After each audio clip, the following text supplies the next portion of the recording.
Hello, everyone. Ryan Scott here again. I'm the lead columnist for D3Hoops.com, and I'm joined today by Coach Mo Kearney from Cortland men's basketball. Thanks for making some time. Ryan, I appreciate you having me, man. It's definitely an honor to be on. So there's always teams, I'm trying to watch as much as I can at the beginning of the year, and there's always teams that kind of catch your eye and go, "Oh, this could be an interesting sort of story." And inevitably, 90% of them will slip up or they'll lose a couple games because that's how college basketball goes. But your guys have been winning close ones against good teams, and you're just a couple of buckets away from being undefeated. How's it feel so far?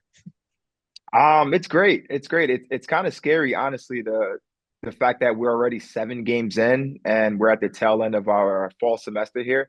And so talking to our first year players, it's like, guys, you are already about to be second semester freshmen. But it's awesome to see that the work that's been put in since we lost last year to NYU up until this point is starting to really pay off. And so very excited for the group. And it's still early. There's still a lot of basketball to be played, but super excited that we're playing the way that we're playing at this point of the year.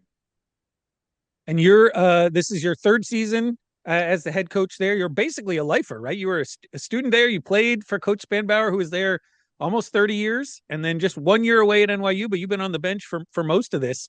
What does it mean to be at the alma mater and doing well?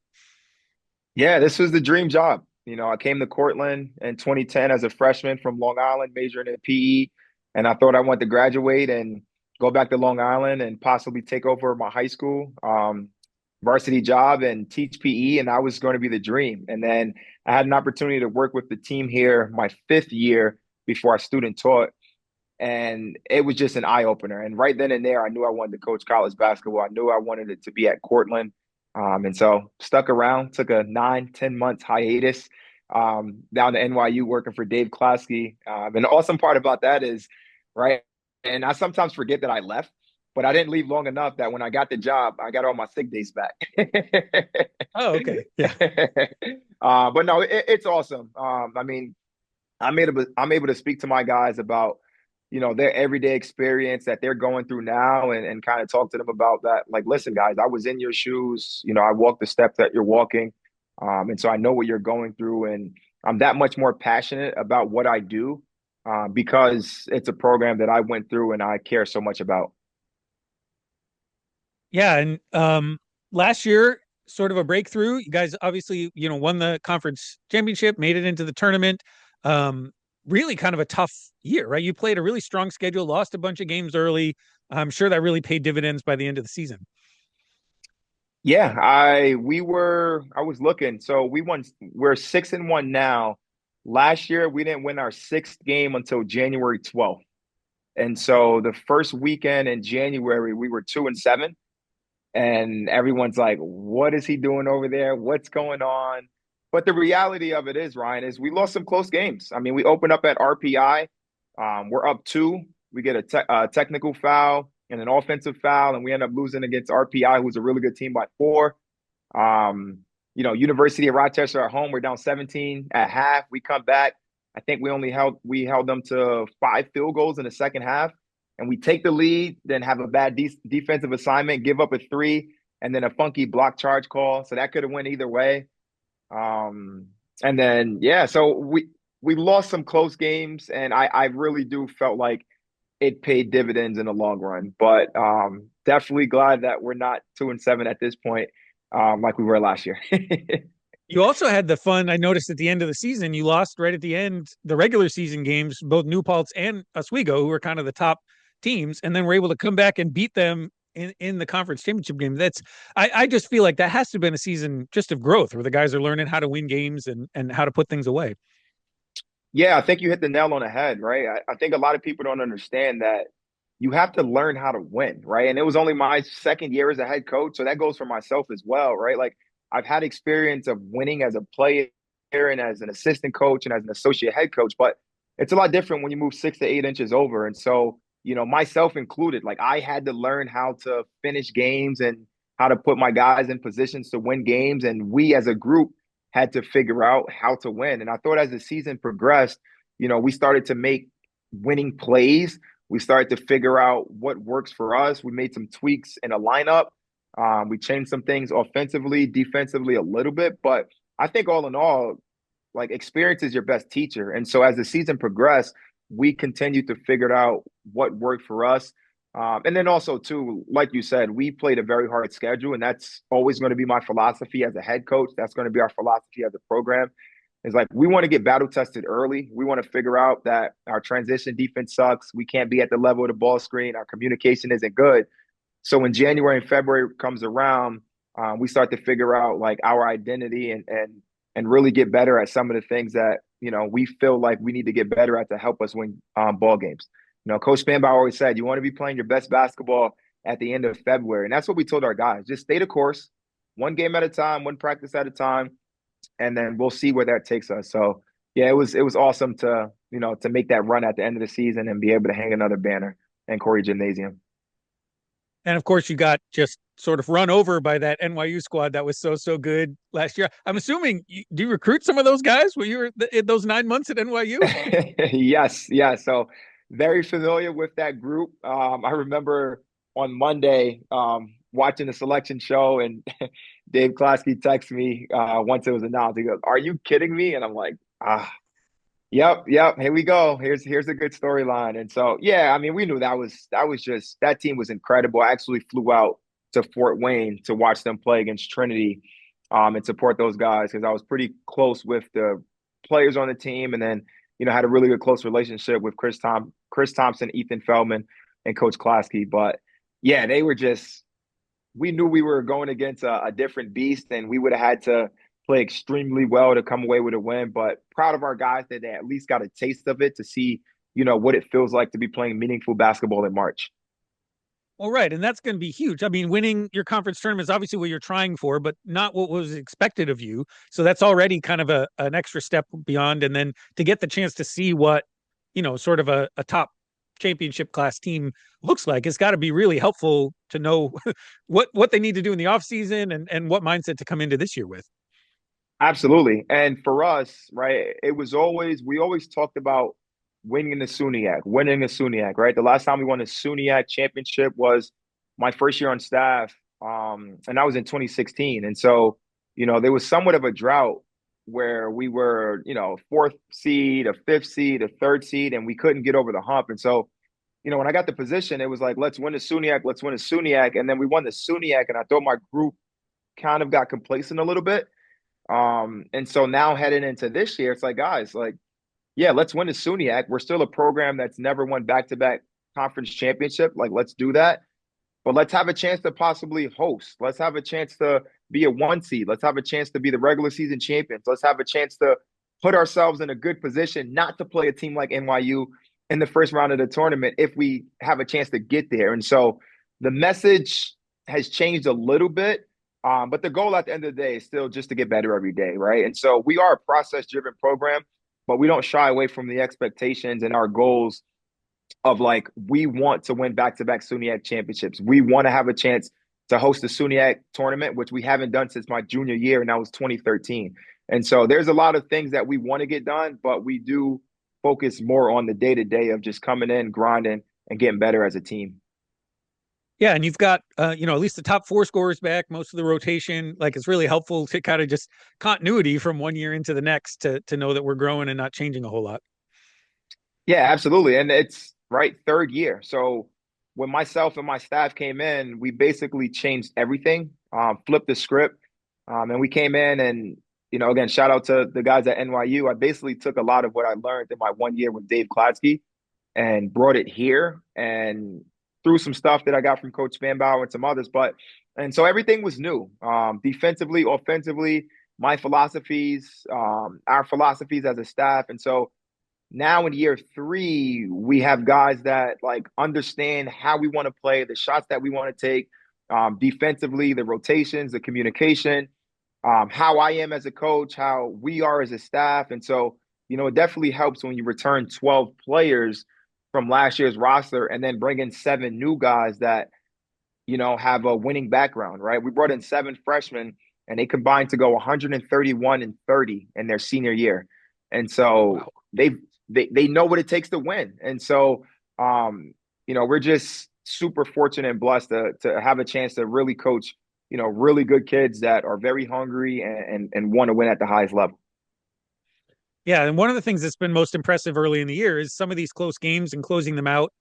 Been playing a strong schedule. It's going to help with the NPI down at the Farmingdale tournament. 1 point win over the hosts Farmingdale, and then beating St. Joe's, Connecticut the next day. That's another close one. Then obviously two overtimes in that Oswego game, which I watched almost all of.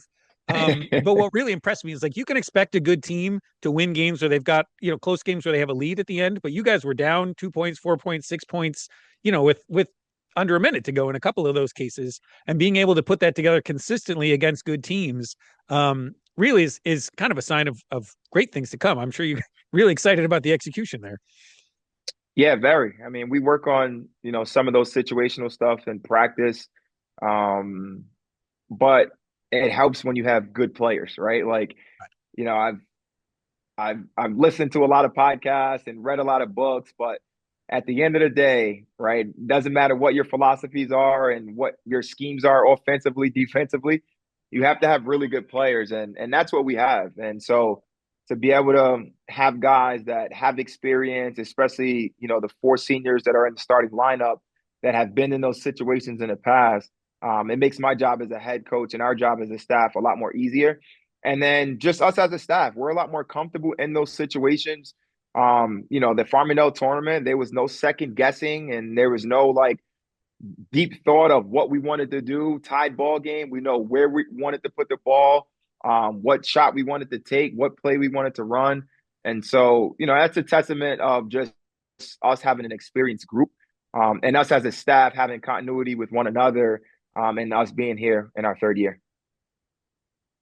Yeah, so let's talk about some of the players doing what I do, being a part of sort of select, voting in the top 25 and then selecting All Americans and things like that. We get to the year. I try very hard to see everybody who's good, so that we can have those conversations. But always there's a few guys who fall through the cracks at the end of the year. So we come around to All Region last year, and I just had not seen you guys play. I didn't see Kendall Curry, who's the I don't want to say star. You got a lot of great players on your team, but I mean, he's a really complete all around guy. And you see him with an F next to his name as a forward, and you think one thing, right? And then I've watched him Yep. play this year. Um, we've gotten away from like the traditional small forward, right? Who's a forward who can shoot, and that's really what Kendall does. Like he can rebound like crazy, but he's not super tall. He's also got a good handle. He can shoot. He's kind of a guy you don't see a whole lot anymore. What does he mean just as a leader and also on the court to be able to do a lot of things for your team?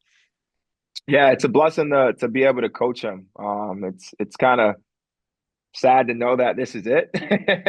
And so we talk a lot about maximizing this year as a senior, but he's awesome. He's great. I mean, he goes about his business on a day in, day out basis. He doesn't complain. He shows up every day. He's a leader. He comes from a great household. His parents has been awesome since I was recruiting him when I was the associate head coach. Um, and he's just a really good player. And you're right. I mean, coming into this year, the message to Kendall over the summer was like, listen, dude, we're going to play you way more at the three, right? Last year, he started at the three and then he played a lot more at the four spot. He's got some aspirations to want to continue to play after this year. And so like, listen, if you want to play, continue to play, you can't be a 6'3", 6'4" four man, right? And so we got to continue to put you in dribble handoff situations and you utilizing ball screens and you being able to, attack space and create from the wing. But another great thing is when teams put smaller defenders on him, we can go to him in the post. And so his versatility, his want to defend, his ability to rebound, keep the ball in front, limit middle drives, and then, I believe, knock on wood, he's shooting 100% from the free throw line so far this year. And his He's ruined it percentages, now. yeah. I tried to knock, but we play again against Dubuque in 2 weeks, so that'll probably go out the wayside. But no, he's just a special player. He's a guy that on campus, he's a leader. The professors in our physical education department, they stop by my office every other day, just praising him and how he is in his classes. He's student teacher next semester. He's going to do great things. And so, yeah, we as a staff are just very fortunate to be able to coach him. And it's been great to see him grow as a player and as a leader from, even though I wasn't here his freshman year, I was still kind of in the mix a little bit. But from his sophomore year up until now, it's been incredible to see his growth. Yeah, the end of that Oswego game, it seemed like he's just a ball magnet. Both sides of the ball, he just had the ball in his hands every time it mattered. And you start to think, at least I'm watching, I'm thinking, well, he's not as big as you'd like him to be when he's as a post player. But you've got Costin, one of the other co-captains, big dude down low, who's able to come in and get some rebounds and really be tough and physical in the paint. So you don't need a Curry to be that guy all the time. Um, what does that mean? I mean, what talk about him a little bit? Yeah, Aaron's a special player, right? And there's some things that I wish he did on more on a consistent basis, but our staff and I, we talk all the time. We're like, well, if Aaron did those things consistently, he probably wouldn't be at Cortland. And so and so we take it for what it is, but he's awesome as well, right? Like him and Kendall are really good friends. They've been living with one another for the last 3 years. They came in together as freshmen. And so he's just very versatile, right? And like Aaron in high school, ninth, 10th grade, he was really a point guard. And then he grew about 4 or 5 inches during COVID and he got to 6'7". And so we were fortunate enough to get him. And so he's very skilled. He's second on our team in assists right now. He's shooting 60% from the field. He's shooting a three ball at a very high clip. He's already at 18 offensive rebounds this year. I think last year he had 34 in the entire season. So he's attacking the glass. He's just a very special player and very like it's a luxury to have someone that, all right, when things get stale, we know we can go to him on the elbow or on the block, or we can ISO him on the wing and he's going to make a good play, right? Whether he's going to go score, he's going to get fouled, or he's going to find a teammate that's wide open. And so it's been great to coach him and again to see his growth and development since his sophomore year when I got the job, but even when I watched him as a freshman. And you've got an interesting point guard situation going on, which I think is really interesting. I want to ask you about. So Arm Brewster is the older guy. He's like Jason Kidd point guard. I mean, he is pass, not just pass first, pass only most of the time. Yep. And then you've got a younger guy, Wilson. Looks like they're splitting minutes at the point. Who's a little more of an offensive guy, but an assist guy as well. What's the coaching uh, uh, challenges or successes that you're having balancing minutes like that, right? Where you got an older point guard and you want to also be bringing the young guy along to mix in those minutes. How does that work? How are you approaching that? Yeah, right. Honestly, not a challenge at all because Gage is a team first guy, and all of our guys are. But for him, like he's earned the right to be our starting point guard. He's earned the right to be a captain here. And so for Gage, it's like, dude, you're going to give us all you can give us. One, he's arguably our strongest player in the weight room. Like Big dude. he's very strong and he's tough. He's gritty. He was a football kid. He defends. He competes. He rebounds. He crashes the old boards. And yeah, he's limited offensively, but he makes big shots. And we tell him all the time, dude, you spend so much time in the gym. When you get your feet set, we want you to shoot it, right? We don't want you passing up open shots. Now, we can get a great shot, make the one more, make the extra pass, but you spend too much time in the gym not to shoot and not to be a threat offensively. And so we know what we're going to get from him. He's not going to try to do anything he can't do. He's not going to turn the ball over. He's going to make the right play. But I've always been someone that felt like, all right, when I become a head coach, I would love to play two point guards together in the backcourt, right? Two guys that can play make, create advantages, break down the defense, but also that can score. And so bringing in Kendrick, he's more of like your offensive threat. He can shoot the three ball. He can create advantages off the bounce, but he also is a pretty good and willing passer. And so, to be able to take Gage out for Kendrick, and then we have a freshman in Nolan, who's also another point guard, who kind of comes in. And so we got a nice little three-headed monster that we like to call it. And they're all different and unique in their own ways, but they help us, more than not. The other thing I noticed, I mean, we could talk about all the way down the roster. We probably don't have time to do all of that stuff, but that your guys really seem to have a good sense of what's expected of them, when to pass, when to shoot, that they're very disciplined, especially early in the year. You see a lot of teams that, when things get close, when things get tight, that they're kind of not thinking anymore and they're just trying to play and that leads to mistakes. And I don't see that a lot from your team. Do you credit that just the consistency from last year to this year? Or there's something specific you're doing to work on that? I would say it's more of the consistency from last year to this year. But I want to credit my staff, my assistant coaches. I think they do an incredible job of getting our guys in the office during the days and the weeks to watch film. We're not crazy super data analytics guys and numbers guys like Coach Klasky was. But there are some things and there are some analytical stuff that I took from him in my time at NYU. And so shot quality is a big one. And so, we talk about like not taking bad shots, and we actually track some bad shots and we count them as turnovers. And so, you know, we want to take good shots, and we're kind of a throwback team in a way. I don't know if teams post up as much as we do anymore.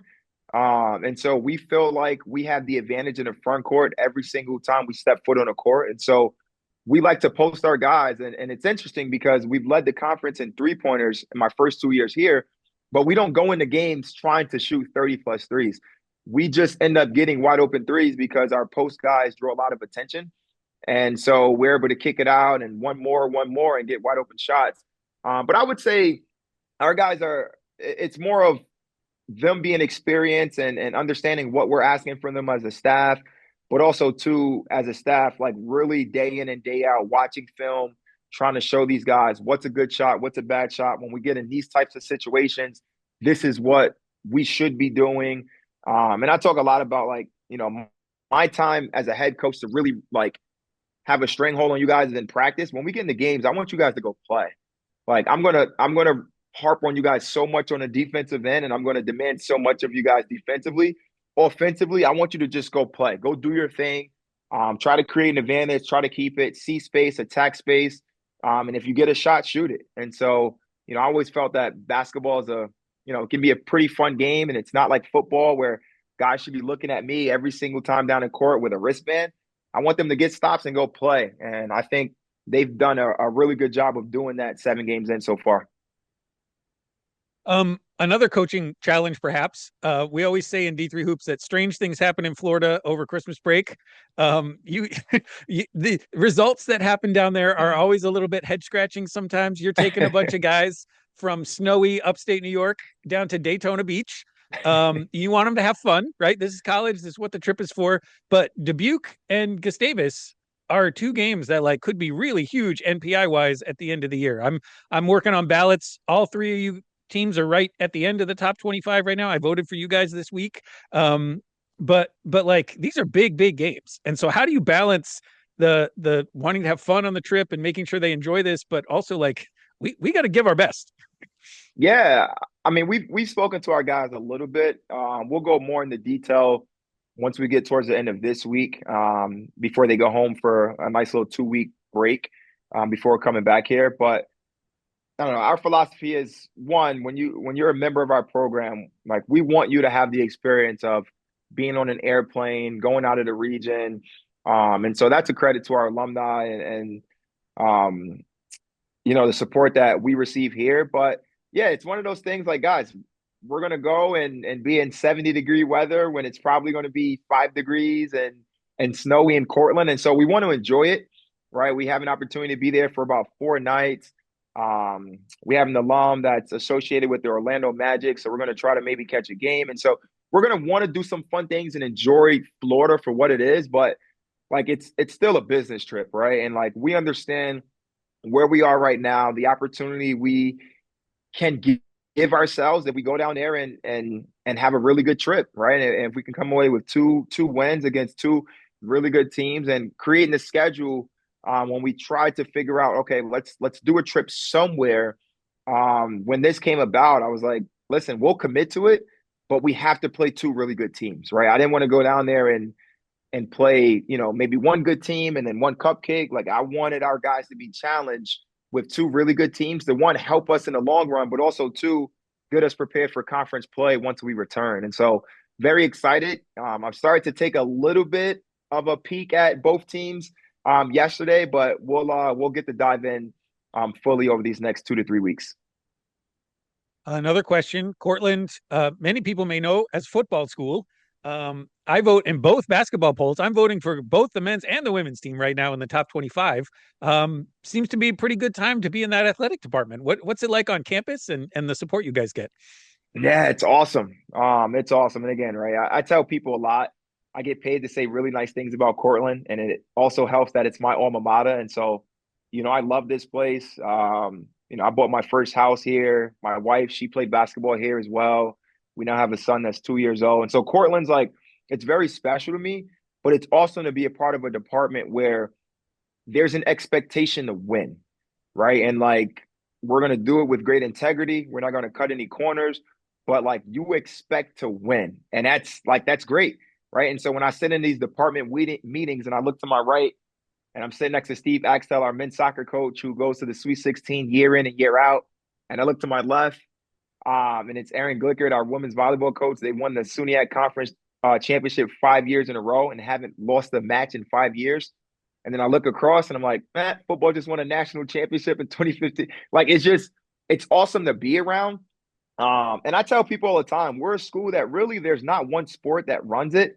Everyone here is very competitive, right? Like, for us to win 18 conference championships last year as a department, like, you don't really see that too often. And so there's some conferences, there's some schools that won't win 18 conference championships in a 10-year span. And so for us to do that last year as a department, it shows values to just how competitive, we are across the board, and how special Cortland is from a facility standpoint, a resource standpoint, and then academically as well. So no, it's great. It's great. And Coach Ames, her and I are pretty tight.